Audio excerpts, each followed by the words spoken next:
alabanza, ya le cantamos al Señor que prepare nuestro corazón y quiero nuevamente hacer una oración específica por este mensaje que el Señor me ha dado para que sea realmente un mensaje que venga de parte de Dios.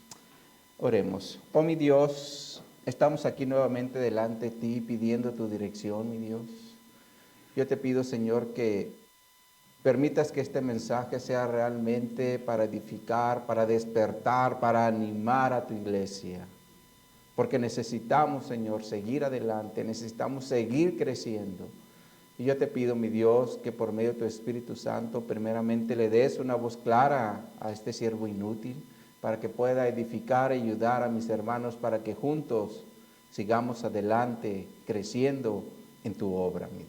Así que ponemos este mensaje en tus manos y de igual forma pongo la vida de cada uno de mis hermanos aquí presente y aún por los que no están. Sabemos que algunos hermanos se encuentran enfermos y te pedimos, Señor, que pueda llegar este mensaje también a sus hogares. Así que lo ponemos en tus manos, en el nombre de Jesús lo hacemos. Amén y amén.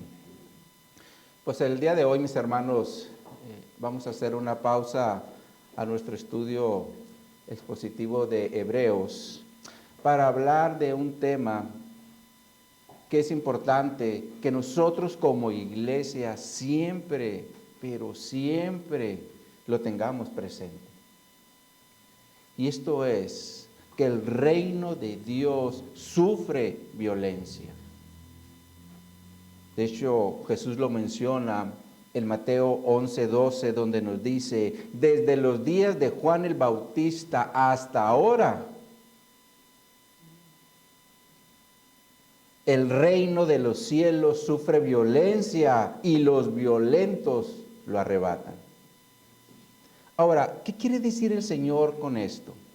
Para que nos quede más claro, les vamos a poner cómo traduce este texto, la versión Palabra de Dios. Para todos se los vamos a poner en la pantalla. Dice esta traducción. Dice, desde el tiempo de Juan el Bautista hasta ahora, el reino de Dios avanza con poder y es de los valientes. Avanza con poder y es de los valientes. Entonces esta traducción como que nos da un sentido un poco diferente, ¿verdad?, a lo que leemos en la Reina Valera. Sobre todo porque esta traducción nos dice que el reino de Dios avanza con poder, pero también nos dice que es de los valientes. Ahora, Juan el Bautista, mis hermanos, definitivamente fue un hombre muy valiente, derivado a que en su generación nadie, absolutamente nadie se atrevía a decir algo en contra de los fariseos, derivado a que estos hombres eran muy influyentes en Israel. Al punto que si alguien hablaba en su contra, ellos podían fácilmente influenciar en otros para que le dieran muerte a esa persona. De hecho, el Evangelio de Juan, en el capítulo 9, la Escritura nos habla cómo Jesús le da vista a un hombre ciego de nacimiento, y cuando los fariseos le preguntaron a sus padres que si era su hijo y por qué miraba, ellos le dijeron, pues pregúntenle a él, ya tiene edad para hacerlo. ¿Y por qué era? Porque ellos tenían miedo. Sin embargo, Juan operaba con valentía porque el Espíritu Santo estaba operando dentro de él, a punto de decirle a estos hombres religiosos, generación de víboras, ¿quién los enseñó a huir de la ira venidera? Esta valentía, mis hermanos, es la que siempre ha operado en los hombres que Dios ha utilizado a través de toda la historia de la iglesia para que su reino avance o continúe adelante. La pregunta es, ¿ese poder o esa valentía que operó en Juan y en todos aquellos que Dios ha utilizado para que su reino avance, actualmente está operando en la iglesia de Cristo? ¿Qué me dicen al respecto? Definitivamente sí.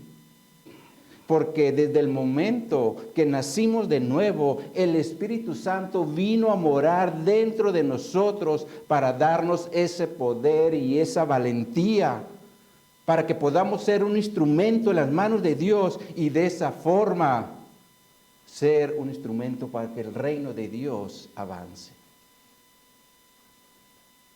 Y de esto, mis hermanos, es de lo que el día de hoy les quiero compartir. Acompáñenme en sus Biblias a Primera a los Corintios, capítulo 15, versos 58, y voy a tomar ese texto de referencia. Primera a los Corintios, capítulo 15, verso 58.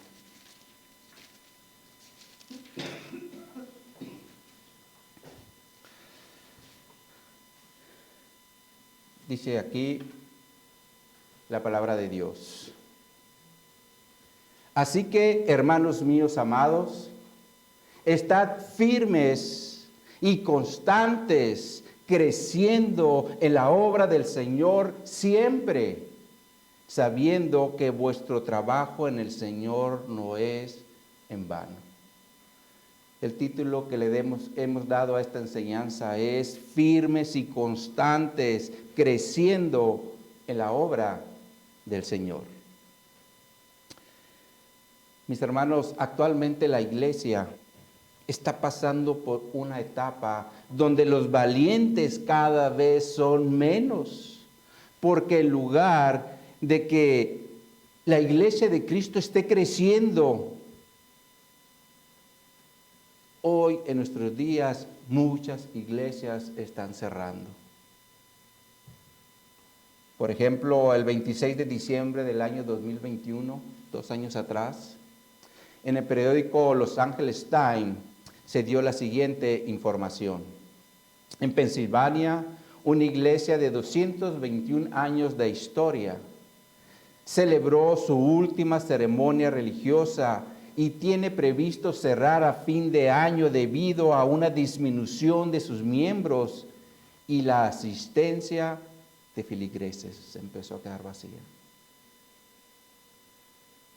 Ahora se estima que en el año 2019 iniciaron actividades unas 3,000 iglesias evangélicas, pero se cerraron en ese mismo periodo 4,500. Esto quiere decir que son más las iglesias que cierran que las que abren. Recuerdo que un pastor en los Estados Unidos me comentó que estaban rentando en una iglesia un tiempo, porque en Estados Unidos se acostumbra a eso. En una iglesia pueden operar varias iglesias en diferentes horarios. Y cuando ellos estaban allí rentando esa iglesia, llegó un momento en que el dueño le dijo, ¿te quieres quedar con la iglesia? Porque ya no tenemos miembros. Era una iglesia donde sus miembros empezaron a crecer en edad, obviamente, pero también llegó un momento en que ellos uno a uno fueron muriendo y la iglesia se empezó a apagar y se empezó a quedar sin miembros. Y como este hermano estaba trabajando y haciendo obra de evangelismo, pues la iglesia estaba agarrando fuerza. Le dijo, pues quédate con ella. Ustedes utilicen las instalaciones. Y obviamente esto nos indica que esa iglesia, en lugar de preocuparse por multiplicarse, solo se centraron en reunirse semana a semana, año con año, hasta que fueron muriendo uno a uno. La realidad, mis hermanos, es que la iglesia de Cristo necesita valientes para que su obra continúe y se siga multiplicando. Ahora, si nosotros, mis hermanos, no nos ponemos las pilas, tarde que temprano también podemos ser parte de esa estadística de una iglesia que cierra porque nunca hubo multiplicación. Ahora, ciertamente, la Escritura nos dice que Dios es el que da o añade a aquellos que han de ser salvos, ¿verdad? Pero Dios, mis hermanos, para añadir a los que han de ser salvos, siempre ha utilizado a su iglesia. Y esto lo vemos desde el primer siglo. Por ejemplo, cuando el apóstol Pedro dio su primer discurso, dice la Escritura que se añadieron como 3,000 personas, como está registrado en Hechos 2, versos 38 al 41. Veamos esa escritura. Hechos 2:38.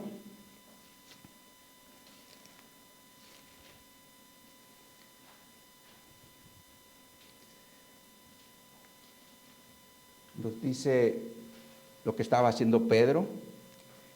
Nos dice aquí la escritura: Pedro les dijo: arrepentíos y bautícese cada uno de vosotros en el nombre de Jesucristo para perdón de pecados, y recibiréis el don del Espíritu Santo. Porque para vosotros es la promesa, y para vuestros hijos, y para todos los que están lejos, para cuantos el Señor nuestro Dios llamare. Y con otras muchas palabras que dice que hacía Pedro, testificaba y les exhortaba diciendo: sed salvos de esta perversa generación. Así que los que recibieron su palabra fueron bautizados y se añadieron aquel día como 3,000 personas. Ahora también tenemos el ejemplo de Felipe, uno de los primeros diáconos, predicando de Cristo a los samaritanos.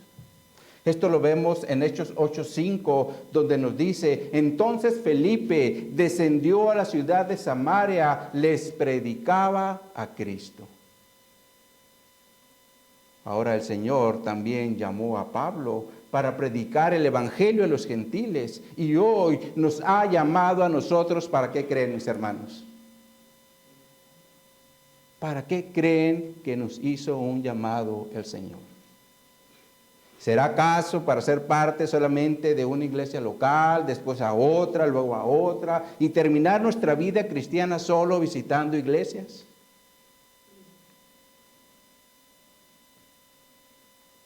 ¿Realmente sería para eso que nos llamó el Señor? ¿Qué piensan al respecto? Todos conocemos la escritura de la Gran Comisión. Veamos esa escritura. Vayan a Mateo 28, versículos 18 al 20.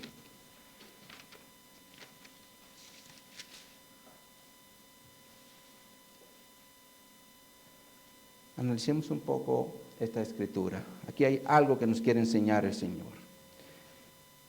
Nos dice Mateo 28, 18 al 20, nos dice: y Jesús se acercó y les habló diciendo: toda potestad me es dada en el cielo y en la tierra. Por tanto, id y hacer discípulos a todas las naciones, bautizándoles en el nombre del Padre, del Hijo y del Espíritu Santo, enseñándoles que guarden todas las cosas que os he mandado. Y he aquí yo estoy con vosotros todos los días hasta el fin del mundo. Amén. Esta escritura nos muestra al menos 6 cosas de nuestro llamado o de nuestra vida como discípulos de Jesús. Y lo primero que nos enseña es que nosotros vamos a operar con una autoridad. ¿Y cuál es esa autoridad? Es la autoridad de Jesús. Por eso Él empieza diciéndoles: toda potestad me es dada en el cielo y en la tierra. Y cuando se habla de una palabra potestad, se refiere a una autoridad de un gobernante. Y con esa autoridad operaron los apóstoles, operaron los profetas, operaron los evangelistas, operaron los pastores y maestros y todos aquellos que el Señor ha llamado para la obra del evangelio. Entonces, lo primero que debemos entender es que nuestro llamado ahora debe de operar con la autoridad de Jesús, porque Él es el Rey de Reyes y Señor de señores. ¿Cuántos dicen amén? Ahora, lo segundo que nos muestra esta escritura es que no debemos de estar cómodos. en nuestro llamado. Por eso se menciona la palabra id, la cual se refiere a ir de un lugar a otro. Ahora, la iglesia del primer siglo, la realidad es que empezó a ponerse muy, pero muy cómoda. Es decir, se reunían, alababan juntos a Dios y convivían, pero no estaban haciendo la obra, es decir, extender el reino de Dios a las naciones. Por ese motivo, el Señor les mandó una persecución con la finalidad de que salieran de su confort y predicaran el evangelio por donde iban, como lo registra el libro de los Hechos, en Hechos 8, versos 3 y 4. Se los vamos a poner en la pantalla. Hechos 8, 3 y 4 nos dice: y Saulo asolaba la iglesia y entrando casa por casa, arrastraba a hombres y mujeres y los entregaba en la cárcel. Pero los que fueron esparcidos iban por todas partes anunciando el evangelio. Por lo cual, mis hermanos, Dios utilizó a Pablo para sacar a la iglesia de su confort y de esa forma fueran predicando el evangelio por donde iban. Ahora, la pregunta es, ¿hoy en día necesitamos una persecución para que vayamos a hacer la obra del evangelio? Es decir, predicar el evangelio a toda criatura. En lo personal, a mí no me gustaría. Pero el Señor, mis hermanos, en cualquier momento puede hacer esto para que su iglesia no esté cómoda. Nunca olvidemos, mis hermanos, que este es un asunto de vida o de muerte y nosotros muchas veces solo estamos preocupados por nosotros mismos. Es decir, por cómo nos sentimos o simplemente por los afanes del día a día. Ahí nos la pasamos concentrados. Pero el predicar el evangelio a veces ni siquiera lo consideramos en nuestro diario vivir. Por lo cual necesitamos ser intencionales para que aprovechemos todas las oportunidades que el Señor nos ponga enfrente para hablar el mensaje de las buenas nuevas en su nombre. Sin embargo, la realidad es que muchas veces no las tomamos en cuenta, porque solo estamos centrados en nosotros mismos y en nuestros problemas. Entonces, mis hermanos, nuestro llamado es con una autoridad, la de Cristo, y por lo tanto debemos ir por los perdidos en su nombre. Ahora, lo tercero que nos enseña la Escritura en Mateo 28, verso 19, es que debemos de hacer discípulos. Es decir, instruir y enseñar las doctrinas de Cristo, es decir, el evangelio. Y en este sentido, yo les pregunto, mis hermanos, ¿actualmente están discipulando a alguien? Es decir, a la esposa, hijos, a nuestros padres, a nuestros compañeros de trabajo o a nuestros vecinos. Ahora, los miércoles estamos teniendo lecciones de doctrina bíblica, donde hemos visto el Dios verdadero, el hombre, la Biblia, el evangelio, el arrepentimiento y la fe. Con estas 5 lecciones tenemos suficientes herramientas para llevar el mensaje del evangelio a los perdidos o para empezar a discipular a una persona, es decir, a alguien de la familia, un compañero de trabajo, de escuela, un vecino, o a los que el Señor nos ponga al frente para discipularlos en el evangelio.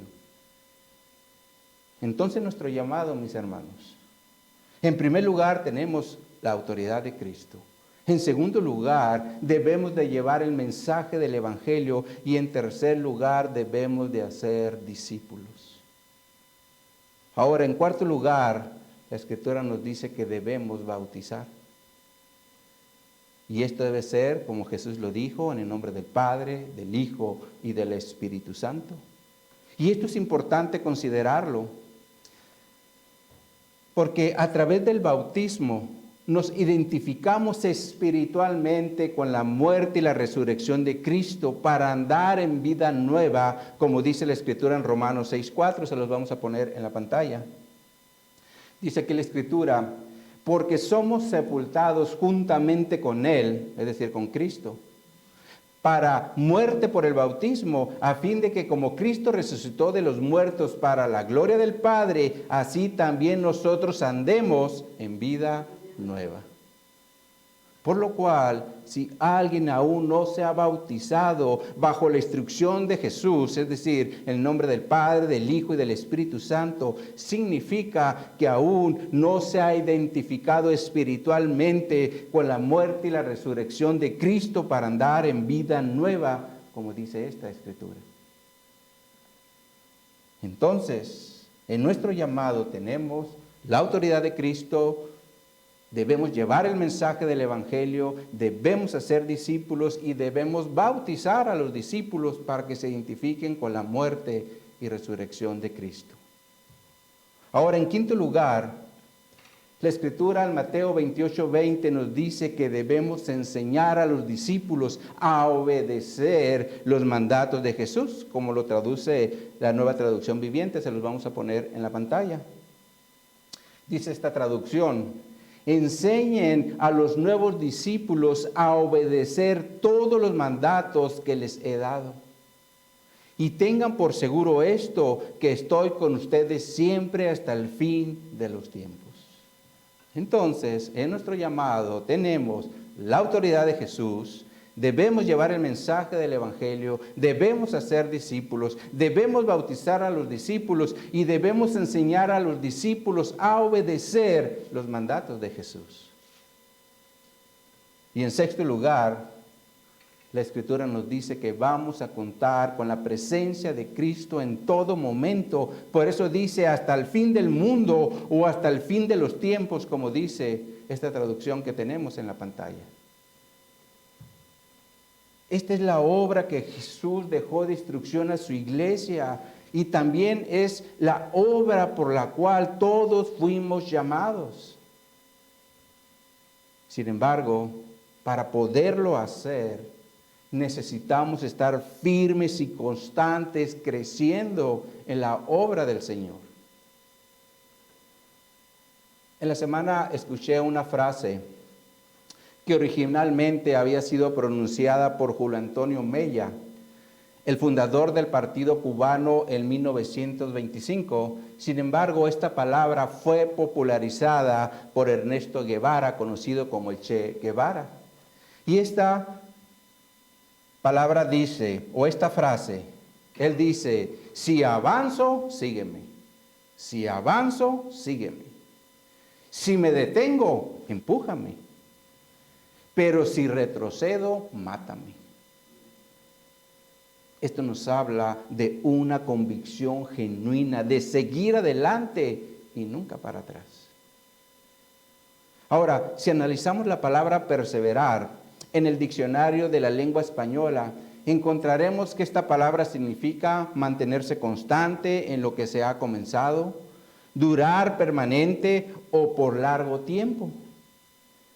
En ese sentido, recuerdo cuando yo laboraba en el IMSS, había una frase que siempre traía en mi mente, y esta frase es: voy a llegar a mi jubilación, cueste lo que cueste. Voy a llegar a mi jubilación. Yo creo que todo empleado, cuando llega a una empresa, quiere terminar su carrera ahí, ¿verdad? Ahora, gracias a Dios, ya estoy jubilado, ¿verdad? Porque perseveré en eso. Pero ahora, mis hermanos, hay una nueva frase en mi mente que me dice: persevera en el Evangelio, predicando de Cristo y haciendo discípulos hasta que estés en la presencia del Señor. Sin embargo, el Señor a cada uno de ustedes también le hizo un llamado para que juntos trabajemos en la extensión del reino de Cristo. Pero para lograrlo tenemos que perseverar todos los días, porque tenemos una guerra espiritual. Obviamente, primeramente es con nuestra carne, la cual no quiere perseverar en la obra del Señor. Pero también por otro lado tenemos las acechanzas del diablo, quien constantemente nos dice, tú ya eres salvo, no te preocupes por los demás. Lo cual, mis hermanos, definitivamente es una mentira que va en contra de lo que el Señor nos dice en Mateo 28, versos 18 al 20, que acabamos de analizar. Ahora, por otro lado, estaba analizando los verbos de la palabra perseverar. Y uno de ellos lo podemos aplicar en el verbo presente. Y es cuando dice o decimos, yo persevero o nosotros perseveramos. Verbo presente. Sin embargo, esta palabra también se puede utilizar en un verbo pospretérito. Y en este caso es cuando decimos, yo perseveraría o nosotros perseveraríamos. Lo cual indica que hay un condicional, como por ejemplo, yo evangelizaría o nosotros evangelizaríamos si tuviéramos tiempo. O iría a los servicios los miércoles si no saliera tan tarde del trabajo. El verbo pospretérito siempre habla de una condición que nos impide de estar haciendo las cosas. Y si analizamos nuestra condición como iglesia, muchas veces estamos obrando bajo el verbo pospretérito, porque siempre estamos poniendo condiciones para hacer las cosas. Pero Dios quiere, mis hermanos, que hagamos las cosas con un verbo presente, porque quiere utilizarnos en la obra de Dios, o en su obra, todos los días. Pero la pregunta es, ¿estamos dispuestos a ser utilizados con el poder del Espíritu Santo y la autoridad de Cristo para operar en su obra? ¿O simplemente estamos a gusto y no hacemos lo que debemos de hacer? Dios, mis hermanos, no quiere una iglesia pasiva, sino una iglesia activa. Por eso nos puso en un cuerpo vivo, su iglesia, para capacitarnos y enviarnos. Ahora, esto no quiere decir que vamos a necesitar salir de la ciudad, porque el Señor también nos puede utilizar en nuestro entorno, es decir, en nuestra familia, con nuestros amigos, con nuestros compañeros de trabajo y con todos aquellos que el Señor ponga a nuestro alrededor. Yendo en un Uber, ¿no, Martita? Yendo una cita médica, ahí tienes gente a un lado. La realidad, mis hermanos, es que allá afuera hay muchas almas que van rumbo al infierno y muchas veces nosotros como iglesia no hacemos nada.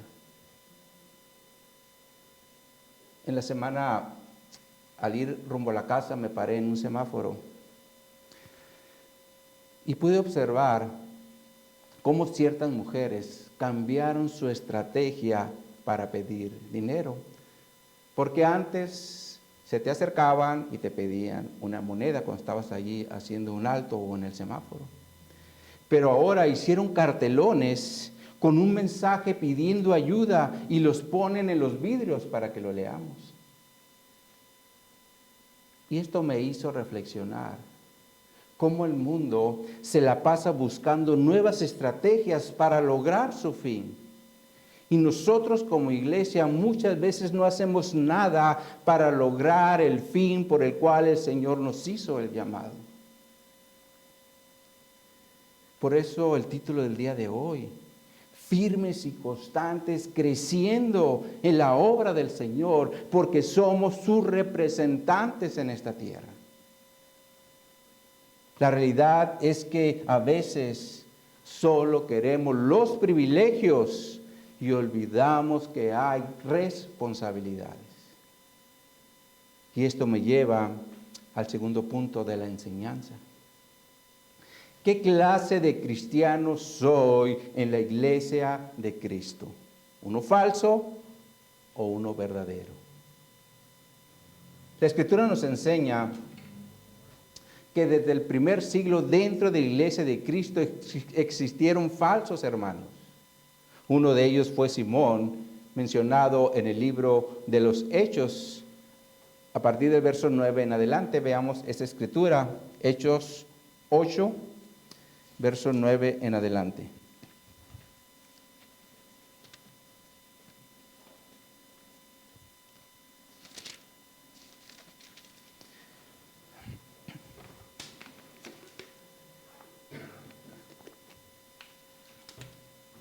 Nos dice aquí la palabra de Dios. Pero había un hombre llamado Simón, que antes ejercía la magia en aquella ciudad y había engañado a la gente de Samaria, haciéndose pasar por algún grande. A este oían atentamente todos, desde el más pequeño hasta el más grande, diciendo: este es el gran poder de Dios. Y le estaban atentos, porque con sus artes mágicas les había engañado mucho tiempo. Pero cuando creyeron a Felipe, que anunciaba el evangelio del reino de Dios y el nombre de Jesucristo, se bautizaban hombres y mujeres. También creyó Simón mismo, y habiéndose bautizado estaba siempre con Felipe, y viendo las señales y grandes milagros que se hacían, estaba atónito. Cuando los apóstoles que estaban en Jerusalén oyeron que Samaria había recibido la palabra de Dios, enviaron allá a Pedro y Juan, los cuales, habiendo venido, oraron por ellos para que recibiesen el Espíritu Santo, porque aún no había descendido sobre ninguno de ellos, sino solamente habían sido bautizados en el nombre de Jesús. Entonces les imponían las manos y recibían el Espíritu Santo. Cuando vio Simón que por la imposición de las manos de los apóstoles se daba el Espíritu Santo, ¿qué hizo Simón? Les ofreció dinero, diciendo: dame también a mí ese poder, para que cualquiera a quien yo impusiere las manos reciba el Espíritu Santo. Entonces Pedro le dijo: tu dinero perezca contigo, porque has pensado que el don de Dios se obtiene por dinero. No tienes tu parte ni suerte en este asunto, porque tu corazón no es recto delante de Dios. Arrepiéntete pues de esta tu maldad y ruega a Dios si quizá te sea perdonado el pensamiento de tu corazón, porque en hiel de amargura y en prisión de maldad veo que estás. Simón es un ejemplo de un hombre que creyó, se bautizó, sin embargo su corazón seguía pervertido, lo cual quiere decir que el hecho de que una persona crea y se bautice, eso no significa que hay un arrepentimiento genuino. Ahora, algunos de nosotros fuimos testigos como un hombre y una mujer dijeron que creyeron en esta iglesia local. También se bautizaron, incluso sirvieron, pero su corazón seguía pervertido, y cuando la verdad salió a la luz, salieron huyendo, porque su corazón estaba como el de Simón, es decir, en hiel de amargura y en prisión de maldad. Otro ejemplo que tenemos en la Escritura es el de Demas, mencionado en 2 Timoteo 4:10, se los vamos a poner en la pantalla. Dice: porque Demas me ha desamparado, amando este mundo, se ha ido a Tesalónica. Crescense fue a Galacia y Tito a Dalmacia. Ahora, Demas era un colaborador de Pablo, sin embargo, dice que amó más a este mundo, por eso es que lo desamparó, es decir, lo dejó atrás, se apartó de él. Esto es como cuando un hermano te dice: yo estoy contigo, y cuando menos lo piensas, ya te dejó solo. Esto nos habla de una falta de compromiso con la obra de Cristo. Así es como operan estos falsos hermanos. De hecho, Pablo también lo menciona cuando estaba hablando de sus sufrimientos en 2 Corintios. Se los vamos a poner en la pantalla. 2 Corintios 11:25 nos dice: 3 veces he sido azotado con varas, 1 vez apedreado, 3 veces he padecido naufragio, 1 noche y 1 día he estado como náufrago en alta mar, en caminos muchas veces, en peligros de ríos, peligro de ladrones, peligros de minación, peligros de gentiles, peligros en la ciudad, peligros en el desierto, peligros en el mar, peligros entre falsos hermanos.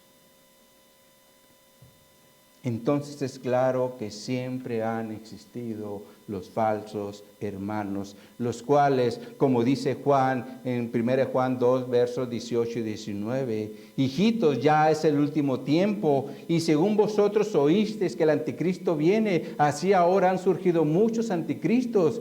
Por esto conocemos que es el último tiempo. Salieron de nosotros, pero no eran de nosotros, porque si hubieran sido de nosotros, habrían permanecido con nosotros, pero salieron para que se manifieste que no todos son de nosotros. Mi deseo y oración es que todos ustedes, ninguno, absolutamente ninguno vaya a ser de este tipo de falsos hermanos, sino al contrario, que todos sean verdaderos discípulos de Jesús. Lo cual me lleva al tercer punto de la enseñanza. Y esto es el actuar de un verdadero discípulo de Cristo o un verdadero cristiano. En este sentido, la Escritura nos dice, por sus frutos le conoceréis. Es decir, la evidencia en su actuar es la que realmente nos va a decir la verdad. No lo que dicen, lo que hacen. Así que veamos algunas características de un verdadero cristiano. Y la primera que quiero comentar es que un verdadero cristiano siempre va a estar listo para la obra del Señor. Y un ejemplo de esto lo vemos con los discípulos de Jesús. Cuando la multitud seguía a Cristo para ser sanado. Veamos esto en Marcos capítulo 3, versos 7 en adelante. Marcos 3, capítulo 7, Marcos 3, versículo 7 en adelante. La Reina Valera nos dice, la multitud a la orilla del mar.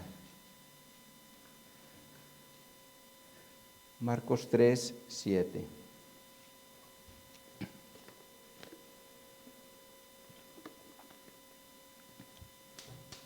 Nos dice, mas Jesús se retiró al mar con sus discípulos y le siguió gran multitud de Galilea y de Judea, de Jerusalén, de Idumea, del otro lado del Jordán y de los alrededores de Tiro y de Sidón, oyendo cuán grandes cosas hacía, grandes multitudes vinieron a él. Y dijo a sus discípulos, ¿qué les dijo? Que le tuviesen siempre lista la barca a causa del gentío para que no le oprimiesen. Esto quiere decir que los discípulos siempre deberían estar listos para cuando Jesús les hiciera una señal, ellos rápidamente actuaran y de esa forma Jesús se pudiera subir a la barca y no lo oprimiesen, es decir, no lo aplastaran las multitudes que venían a él. Ahora, ¿qué hubiera pasado, mis hermanos, si Jesús les hace la señal y los apóstoles estuvieran distraídos o no estuvieran listos? Definitivamente, mis hermanos, Jesús hubiera tenido grandes problemas por las multitudes que venían a él buscando sanidad. Imagínense estar en medio de 300 o 500 personas. Miren lo que dice el versículo 10, Marcos 3:10.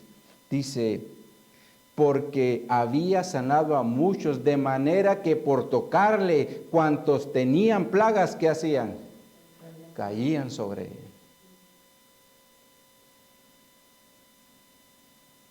Por eso era importante que los discípulos estuvieran listos para actuar.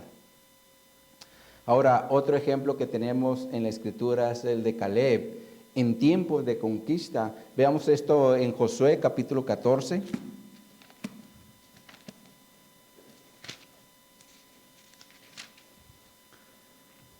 Allí a partir del verso 10,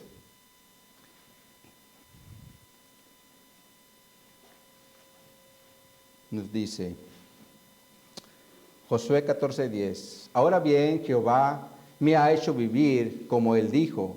Estos 45 años desde el tiempo que Jehová habló estas palabras a Moisés, perdón, cuando Israel andaba por el desierto, ahora he aquí, hoy soy de edad de 85 años.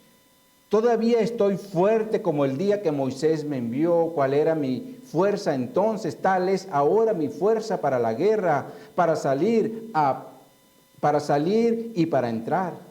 Dame pues ahora este monte del cual habló Jehová aquel día, porque tú oíste en aquel día que los anaseos están ahí, y que hay grandes ciudades y fortificadas. Quizá Jehová estará conmigo y los echaré como Jehová ha dicho. Si observan, Caleb era un hombre de 85 años y él quería seguir con la conquista, la cual no era una conquista normal.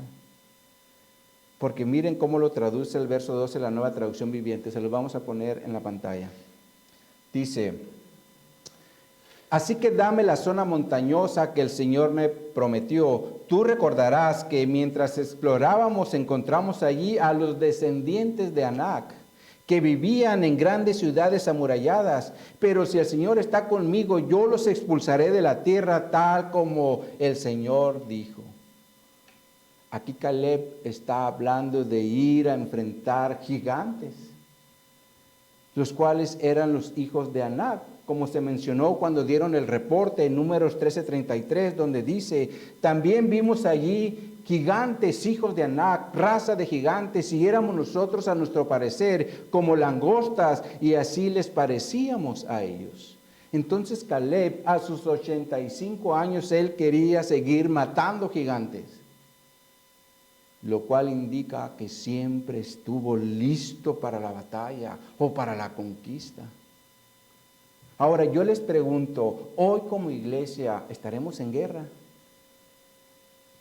Definitivamente sí, mis hermanos, porque estamos en una guerra espiritual y debemos estar listos para derribar esos gigantes, los cuales no quieren que hagamos la obra del Señor. Entonces un verdadero cristiano siempre debe estar listo para continuar con la obra del Señor.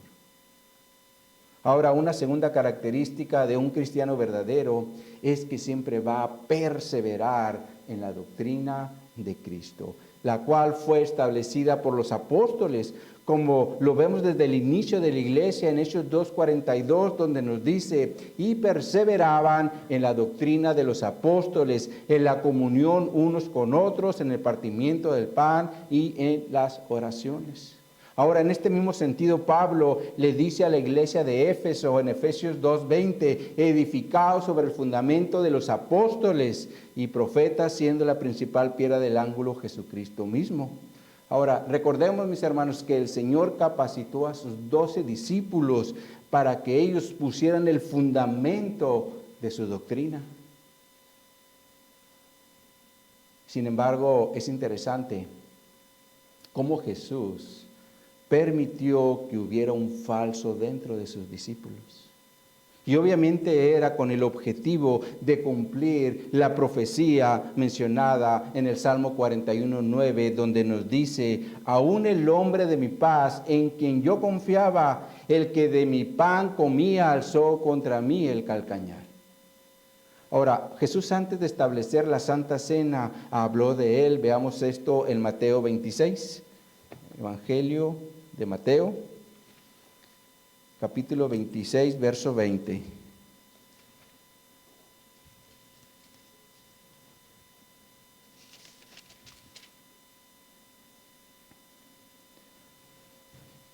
Desde el verso 17 está hablando de la institución de la Cena del Señor. Pero dice aquí Mateo 26, 20. Cuando llegó la noche, se sentó a la mesa con los 12 y mientras comía dijo, de cierto os digo que uno de vosotros me va a entregar. Y entristecidos en gran manera, comenzó cada uno de ellos a decirle, ¿soy yo, Señor? Entonces él respondiendo dijo, el que mete la mano conmigo en el plato, ese va a entregar. A la verdad, el Hijo del Hombre va, según está escrito de él. Y obviamente aquí está haciendo la referencia al Salmo 41:9. Pero fíjese lo que continúa diciendo, mas ay de aquel hombre por quien el Hijo del Hombre es entregado, bueno le fuera a ese hombre no haber nacido. Wow.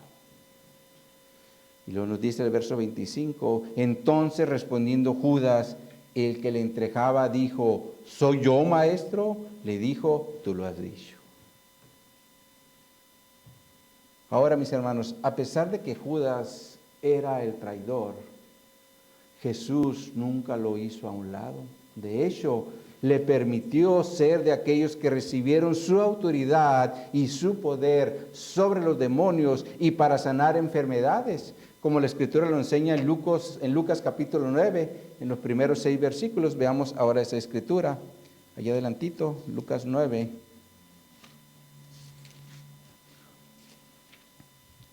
De hecho, el encabezado de la Reina Valera nos dice misión de los 12.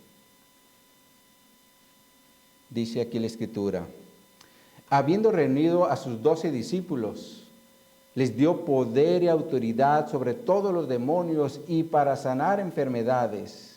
Y los envió a predicar el reino de Dios y a sanar a los enfermos. Y les dijo, no tomen nada para el camino, ni bordón, ni alforja, ni pan, ni dinero, ni llevéis 2 túnicas. Y en cualquier casa donde entréis, quedad allí y de allí salid. Y donde quiera que os recibieren, salid de aquella ciudad y y donde quiera que no os recibieren, salid de aquella ciudad y sacudid el polvo de vuestros pies en testimonio contra ellos. Y saliendo, pasaban por todas las aldeas anunciando el evangelio y sanando por todas partes. Esto quiere decir que Judas experimentó el poder de Dios sobre las enfermedades y sobre los demonios. Sin embargo, su corazón nunca recibió una transformación. Por ese motivo entregó a Jesús por solo unas piezas de plata.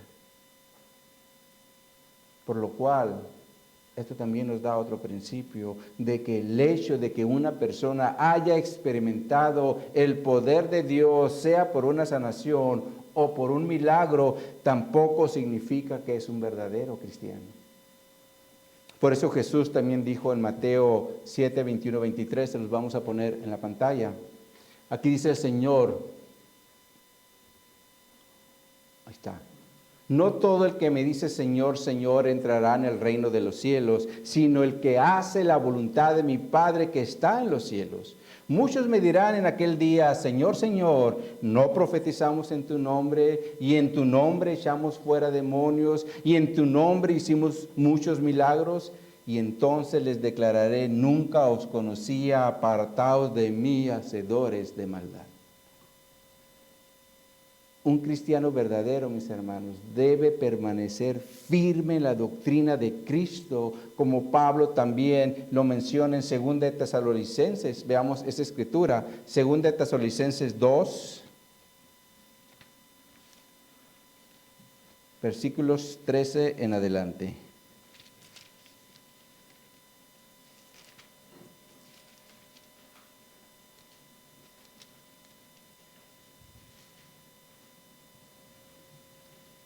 Nos dice, pero nosotros debemos dar siempre gracias a Dios respecto a vosotros, hermanos amados por el Señor, de que Dios os haya escogido desde el principio para salvación, mediante la santificación por el Espíritu y la fe en la verdad, a la cual os llamó mediante nuestro Evangelio para alcanzar la gloria de nuestro Señor Jesucristo. Así que, hermanos, ¿qué dice? Estad firmes y retened la doctrina que habéis aprendido, sea por palabra o por carta nuestra. Por lo cual, un verdadero cristiano va a permanecer firme, reteniendo la doctrina de Cristo, porque es ahí donde está el Evangelio y está todo lo que necesitamos para seguir creciendo en la obra del Señor. Permanecer firmes en la doctrina. Ahora, otra de las características que debe haber en un verdadero cristiano es que también va a perseverar, no solo en la doctrina, sino también en la oración para vivir en dependencia de Dios.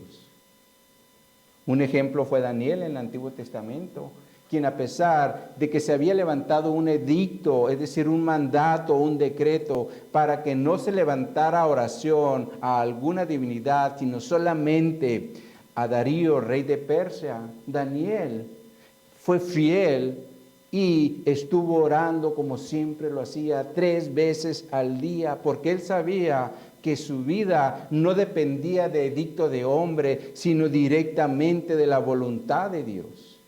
Por eso la Escritura dice en Daniel 6:10, se los vamos a poner en la pantalla.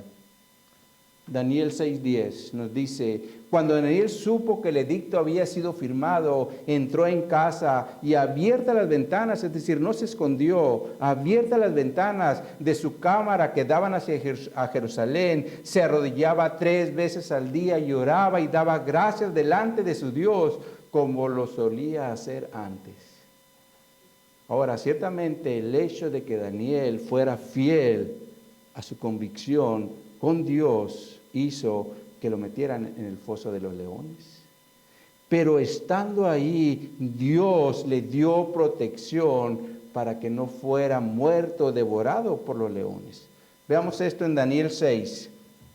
Daniel 6, a partir del verso 16.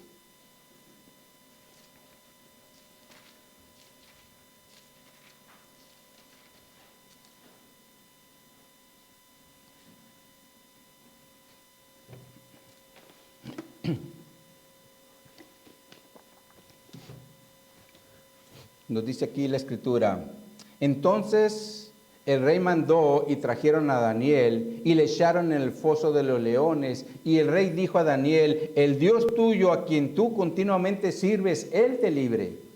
Y fue traída una piedra y puesta sobre la puerta del foso, las cual selló el rey con su anillo y con el anillo de sus príncipes para que el acuerdo acerca de Daniel no se alterase. Luego el rey se fue a su palacio y se acostó, ayunó, ni instrumentos de música fueron traídos delante de él y se le fue el sueño. Esto significa que el rey sabía que había operado incorrectamente porque Daniel era un hombre íntegro. Pero continuamos leyendo, verso 19. El rey pues se levantó muy de mañana y fue apresuradamente al foso de los leones y acercándose al foso llamó a voces a Daniel como con voz triste y le dijo, Daniel, siervo del Dios viviente, el Dios tuyo, a quien tú continuamente sirves, ¿te ha podido librar de los leones? Entonces Daniel respondió al rey, oh rey, vive para siempre. Mi Dios envió su ángel, el cual cerró la boca de los leones para que no me hiciese daño, porque ante él fui ya hallado inocente y aún delante de ti, oh rey, yo no he hecho nada malo. Entonces se alegró el rey en gran manera a causa de él y mandó sacar a Daniel del foso y fue Daniel sacado del foso. Ninguna lesión se halló en él porque había que confiado en Dios. Aquí la palabra clave es confiado, porque Daniel había puesto su confianza en Dios. Por lo cual un verdadero cristiano aprende a confiar en Dios. Y la oración, mis hermanos, es uno de los medios espirituales o ejercicios espirituales que tenemos para vivir en dependencia de Dios. Pero también para que nosotros le estemos presentando nuestras necesidades, nuestras peticiones o nuestras acciones de gracias, como dice la Escritura en 1 Timoteo, capítulo 2, versos 3 y 4, se los vamos a poner en la pantalla. Dice aquí Pablo, exhorto ante todo a que se hagan rogativas, oraciones, peticiones y acciones de gracias por todos los hombres, por los reyes y por los que están en eminencia, para que vivamos quieta y reposadamente y en toda piedad y honestidad, porque esto es bueno y agradable delante de Dios nuestro Salvador. La realidad, mis hermanos, es que hay mucho por qué orar.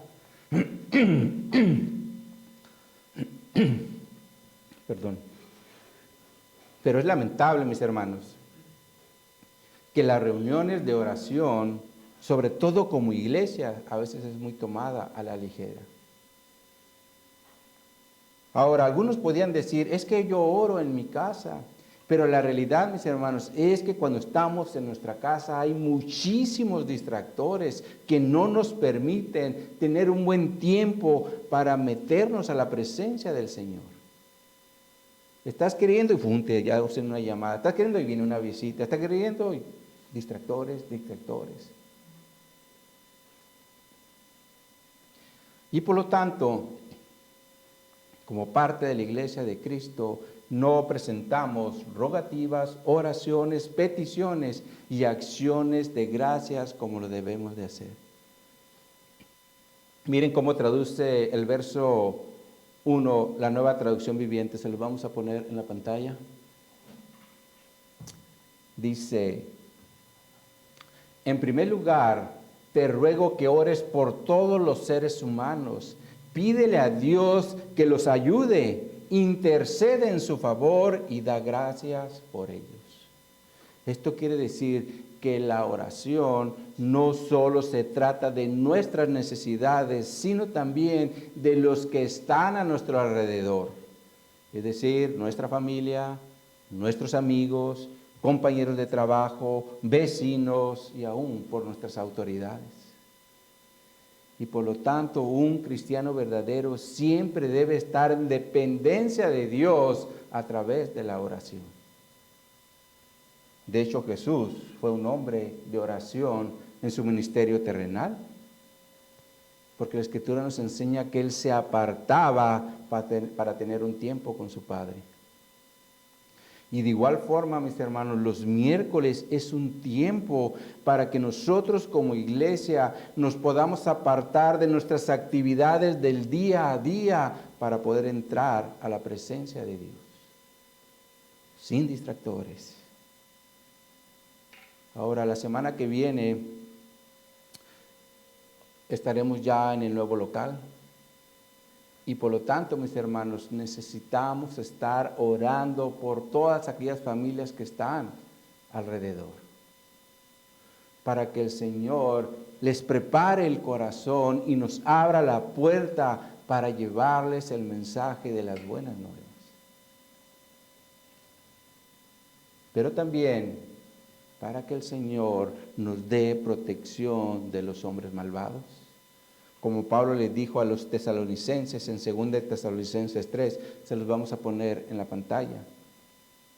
Dice aquí Pablo, por lo demás, hermanos, orad por nosotros, para que la palabra del Señor corra y sea glorificada, así como lo fue entre vosotros, y para que seamos librados de hombres perversos y malos, porque no es de todos la fe. Ahora, lo último que dice el verso 2 también es una realidad en nuestros días, porque no es de todos la fe, es decir, la fe en el Evangelio, derivado a que vivimos en un mundo donde hay mucha gente religiosa y por lo tanto tiene resistencia al Evangelio. Por eso Pablo dice también en 1 Tesalonicenses 5:17, orad sin cesar. Orad sin cesar. Pablo sabía que todos necesitábamos vivir en dependencia de Dios en todo momento. Sin embargo, mis hermanos, también es importante considerar lo que dice Santiago en Santiago capítulo 5. Veamos ahora esa escritura. Santiago 5.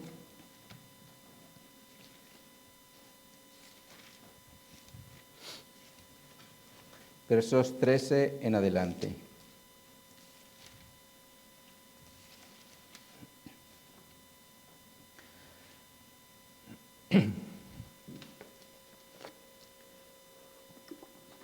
Dice aquí Santiago, ¿está alguno entre vosotros afligidos? ¿Qué dice que se haga? Haga oración.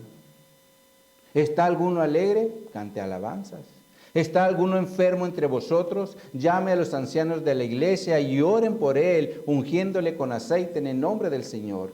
Y la oración de fe salvará al enfermo, y el Señor lo levantará, y si hubiere cometido pecado, le serán perdonados. Confesad vuestras ofensas unos a otros y orad unos por otros para que seáis sanados. La oración eficaz del justo puede mucho. Elías era un hombre sujeto a pasiones semejantes a las nuestras y oró fervientemente para que no lloviese, y no llovió sobre la tierra por 3 años y 6 meses. Y otra vez oró y el cielo dio lluvia y la tierra produjo su fruto. Así que, mis hermanos, seamos hombres y mujeres de oración, porque eso es lo que hace un verdadero cristiano. Siempre vive en dependencia de Dios. Y por último, un cristiano verdadero debe perseverar hasta el fin, es decir, hasta que esté en la presencia del Señor. Cuando Jesús habló de las señales del fin de los tiempos, dijo lo siguiente en Mateo 24, versos 12 al 14, donde nos dice: y por haberse multiplicado la maldad, el amor de muchos se enfriará, mas el que persevere hasta el fin, éste será salvo, y será predicado este evangelio del reino en todo el mundo, para testimonio a todas las naciones, y entonces vendrá el fin. Ahora, ciertamente Jesús aquí le está diciendo esto a sus discípulos, porque ellos iban a sufrir mucho, incluso a morir por el evangelio. Por eso 10 capítulos antes les dice en Mateo 10:22: y seréis aborrecidos de todos por causa de mi nombre, mas el que persevere hasta el fin, éste será salvo. Por lo tanto, el permanecer en Jesús hasta el fin también es una característica de un verdadero cristiano. Por eso, también como lo vimos la semana pasada, donde dice el escritor a los hebreos: nosotros no somos de los que retrocedemos para perdición, sino de los que tienen fe para perseveración del alma, porque pertenecemos a Jesús. Ahora, hablando de lo que es perseverar hasta el fin, la semana pasada nuestro hermano nos presentó el video de el testimonio que hay de la canción de He decidido seguir a Cristo. Pero hoy yo quiero mostrarles otro pequeño video de lo que es alguien que persevera. ¿Nos puedes poner, mi hermano? Ahí en el escritorio hay un video. También me anda agarrando la garganta.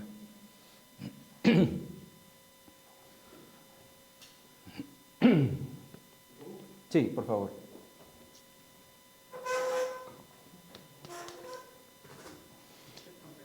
Pongamos atención a este pequeño video.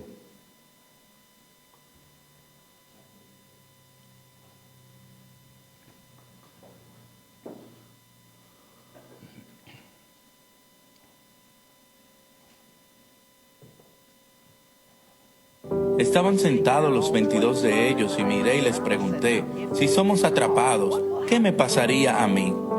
Dijeron: bueno, te deportarían en 24 horas e iríamos a prisión por 3 años. Les dije: están relajando. ¿Cuántos de ustedes han estado en prisión por su fe? Y de los 22, 18 levantaron las manos. Ni pensarlo.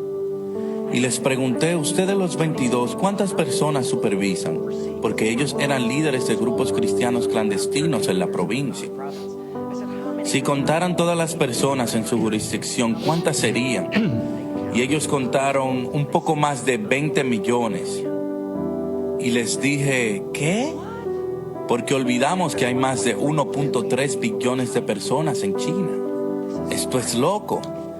Bueno, yo tenía 15 Biblias y la pasé a los que pude para leer 2 de Pedro capítulo 1. Y ahí mismo una señora le pasaba la Biblia a otra que le quedaba al lado. Y pensé: interesante. Como quiera fuimos al escrito y mientras empezábamos a leer entendí el por qué ella había prestado su Biblia. Ella había memorizado todo, recitó el capítulo completo. Y cuando acabó, fui a hablar con ella en receso y le dije: ¿acabas de recitar el capítulo entero? Y dijo: oh sí, me he aprendido muchos capítulos. Le dije: ¿dónde memorizaste tantos capítulos? Ella dijo: en prisión. Uno tiene bastante tiempo en la prisión. ¿pero no te confiscaron la Biblia? Ella dijo, sí, pero la gente trae la palabra escrita en pedazos de papel y la infiltran. Y le dije, pero si te encuentran el papel, ¿no lo confiscan? Me dijo, sí, pero por eso te lo memorizas lo más rápido posible. Porque puede que te quiten el pedazo de papel, pero no te podrán quitar lo que está escrito en tu corazón. Y pensé, wow. Bueno, después de 3 días te enamoras de estas personas. Y cuando todo acabó les dije, ¿cómo puedo orar por ustedes? Ya voy de regreso a América. Ustedes han sido maravillosos. ¿Cómo puedo orar por ustedes? Y dijeron, ¿sabes? Ustedes pueden congregarse de esta manera cuando quieran en América. Nosotros no. ¿Puedes orar para que algún día seamos como ustedes? Los miré y les dije, yo no haré eso. Y con sus ojos incrédulos me miraron y dijeron, ¿pero por qué? Y les dije, porque ustedes se montaron en un tren por 13 horas para llegar aquí. En mi país, si tienen que manejar más de 1 hora, la gente no viene. Ustedes se sentaron en un piso de madera por 3 días. En mi país, si la gente tiene que sentarse más de 40 minutos, se van. Ustedes no solo se sentaron aquí por 3 días en un piso duro y de madera, sino que lo hicieron sin aire acondicionado. En mi país, si no hay asientos acolchados y aire acondicionado, la gente usualmente no regresa. En mi país tenemos un promedio de 2 Biblias por familia y no leemos ninguna. Ustedes difícilmente tienen Biblia y la memorizan de pedazos de papel. Yo no voy a orar para que ustedes sean como nosotros, pero sí voy a orar para que nosotros seamos como ustedes. Estaban sentados los 22 de ellos y miré y les pregunté, si somos atrapados, ¿qué me pasaría a mí? En China nos puede mostrar cómo es que nosotros vivimos un cristianismo muy cómodo. Porque muchas veces, mis hermanos, no estamos dispuestos ni siquiera a dar unas horas de nuestro tiempo por Cristo. Y Dios, mis hermanos, nos hizo un llamado para vivir una vida que no sea cómoda. O una vida que se adapte a un evangelio a nuestras necesidades. Dios quiere hombres y mujeres fieles que estén dispuestos a dar su vida, a dar su tiempo, incluso sus recursos por el evangelio. La pregunta es, ¿estamos dispuestos? ¿Estamos dispuestos para ser esa iglesia que Cristo anhela, desea?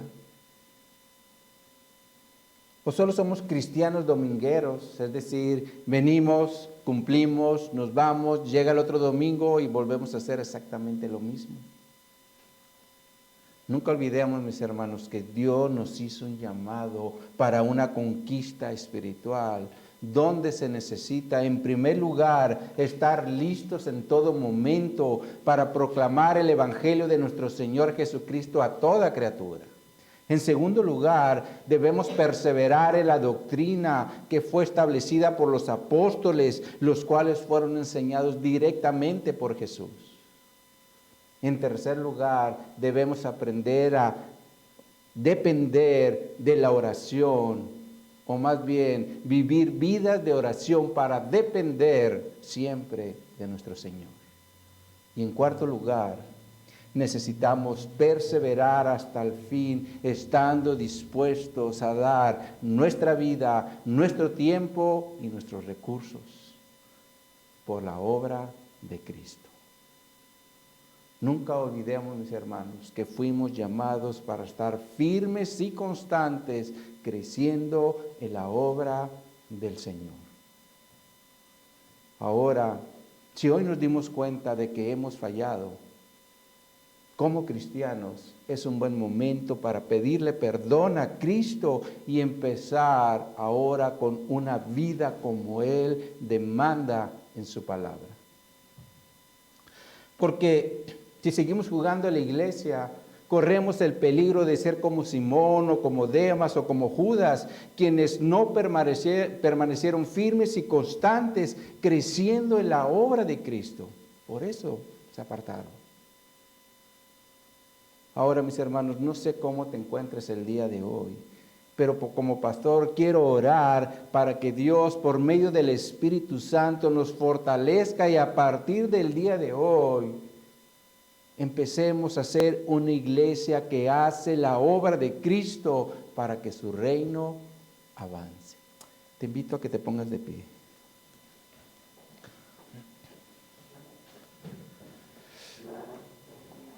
Oh mi Dios, aquí está tu iglesia local, gracia de Dios.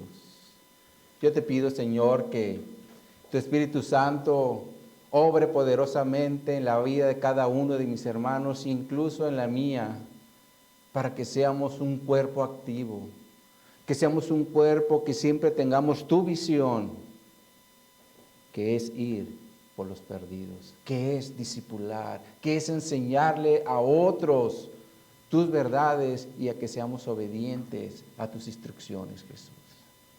Ayúdanos, Señor, a hacer esa iglesia. No permitan, mi Dios, que seamos una iglesia de las estadísticas que se están dando en otras ciudades, porque no estamos haciendo la obra. Ayúdanos, Señor.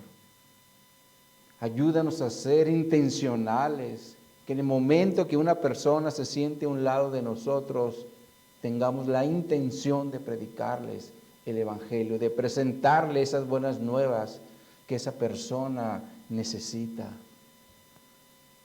Muchos están muriendo, muchos están yendo al infierno y a veces no hacemos nada. Te pedimos primeramente perdón, Señor, por esto, pero permite que a partir de hoy seamos una iglesia que busque hacer solamente tu voluntad, y esto es ir por los perdidos, ir con tu autoridad, mi Dios, porque tú, Jesús, lo estableciste en tu palabra y yo lo creo. Yo creo que tu poder está en tu iglesia para predicar el Evangelio y para ir por los perdidos. Así que, mi Dios, aquí está tu iglesia. Ayúdanos, Señor. Fortalécenos, Señor. Y cambia nuestra mentalidad si está cómoda. Porque no nos llamaste para ser una iglesia cómoda, sino una iglesia que está perseverando todos los días para hacer tu voluntad. Así que, mi Dios, gracias por este mensaje, gracias por tu iglesia. Y yo te pido, Señor, que fortalezcas en lo individual a cada uno de mis hermanos, Señor. Así como estaban aquellos reunidos en el aposento pidiendo que tú los llenaras de valor, que el día de hoy salgamos con denuedo de aquí, Señor. Con ese denuedo, con esa valentía para poder llevar tu evangelio a todos los que estén a nuestro alrededor. Así que, mi Dios, nos ponemos en tus manos. Te doy gracias por mis hermanos, pero quiero también aprovechar porque sé que hay hermanos que están enfermos, Señor. Y lo aprendimos hoy, que un cristiano verdadero debe de vivir en dependencia de ti. Por eso es que yo quiero presentar a mis hermanos delante de ti. A los que no pudieron estar aquí, a los que estamos aquí. Porque mi esposa, yo, estamos luchando, Señor, por salud. Pero aquí estamos, Señor. Pero eso no significa que no necesitamos tu intervención, Señor, para que tú nos sanes y nos ayudes a seguir adelante. Yo te pido, Señor, por las enfermedades que están en la vida de cada uno de mis hermanos, de diferentes formas. Te pido, Señor, te pido, Espíritu Santo, que les des sanidad, fortalezca sus cuerpos, sane sus cuerpos, para que ellos puedan estar libres y puedan hacer con más facilidad el llamado que tú les hiciste. En tus manos los ponemos, mi Dios, y te doy gracias por ellos. En el nombre de Jesús lo hago, para tu gloria y para tu honra. Amén y amén. Muy bien, pues vamos a orar ahora por las ofrendas.